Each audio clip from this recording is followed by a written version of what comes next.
आए किष्किंधा कांड में जामवंत जी हनुमान जी के समझावता नहीं, कहता नहीं कि हे हनुमान जी महाराज, लंका जाए से सब कोई इनकार करता, केहू इतना वीर लोग बैठल बा, केहू जाए के सकरत नहीं खे, और रउए सन वीर बानी के रुआ जा सकता नहीं। रुआ वीरों के वीर महावीर से महावीर नाम रखल गइल बा, रुआ वरदान मिलल बा कि जौन काम केहू ना कही तो काम रुआ करके दिखा दे कि रउए लंका जाए के पड़ी। जामवंत जी समझावत नहीं, कहत रही कैसे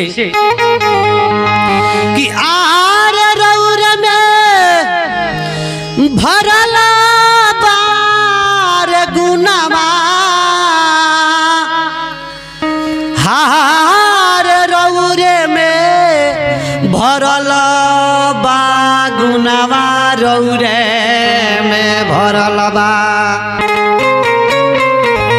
जामवंत जी कहतनी ए हनुमान जी, ए हनुमान जी, तो सब गुणवा रउरे में भरल बा। ए हनुमान जी, सब गुणवा रउरे में भरल बा। जय हो।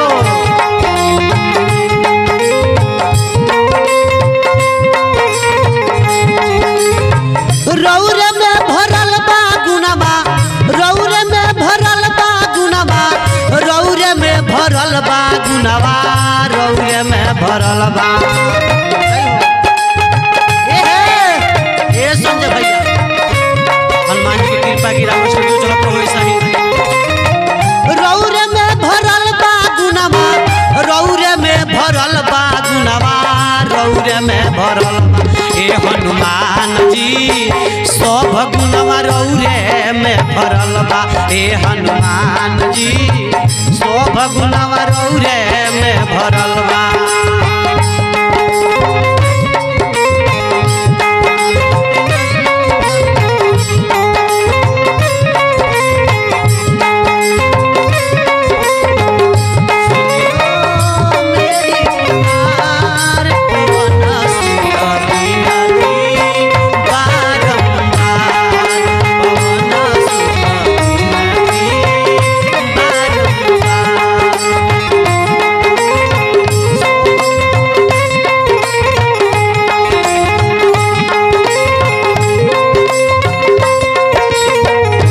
जामवंत जी कहतनी सोभे हवे वीर रउरा होई महावीर जी।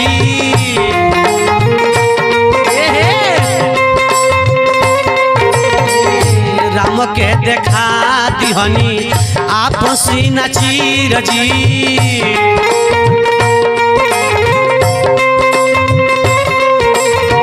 सोभे हवे वीर रउरा होई महावीर जी।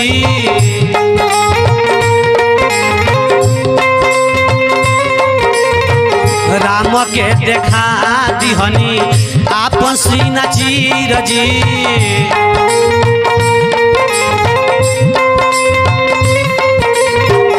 अजरया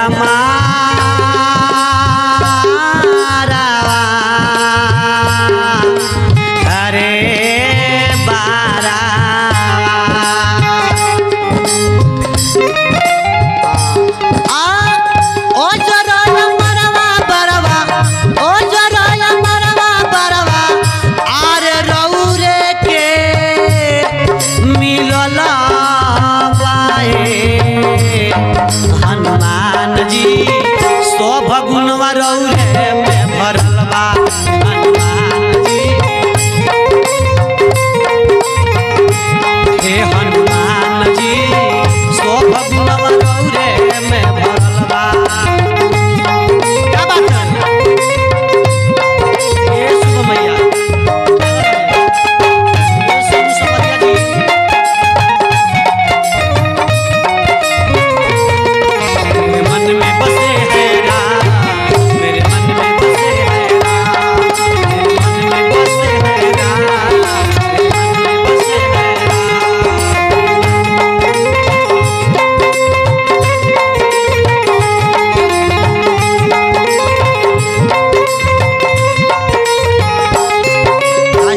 के भाव बा राम जी के दूत हई अंजनी के पूत हई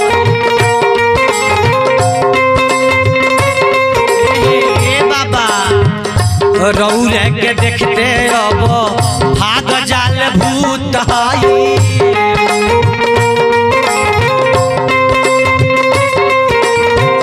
कवि के भाई हमने के कहे के बा राम जी के दूत हई अंजनी के पूत हई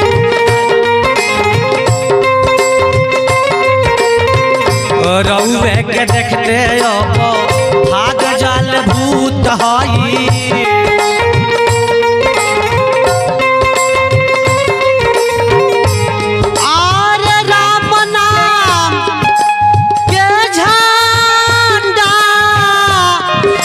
हनुमान जी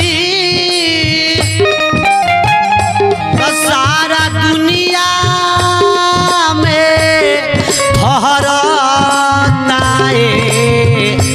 हनुमान जी राम नाम का झंडा सारा राम नाम का झंडा सारा दुनिया में फहराए हनुमान जी ए हनुमान जी तो सब गुणवा रौरे में भरल बा ए हनुमान जी सब गुणवा रौरे में भरल बा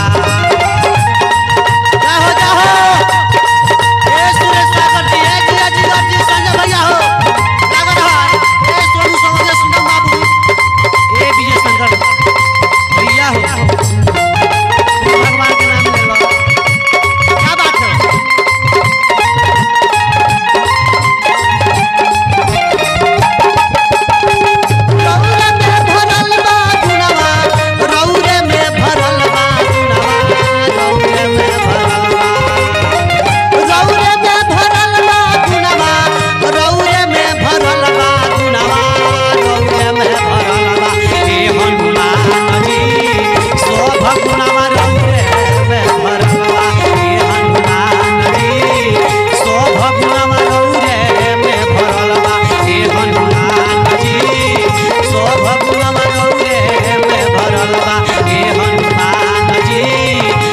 भगवान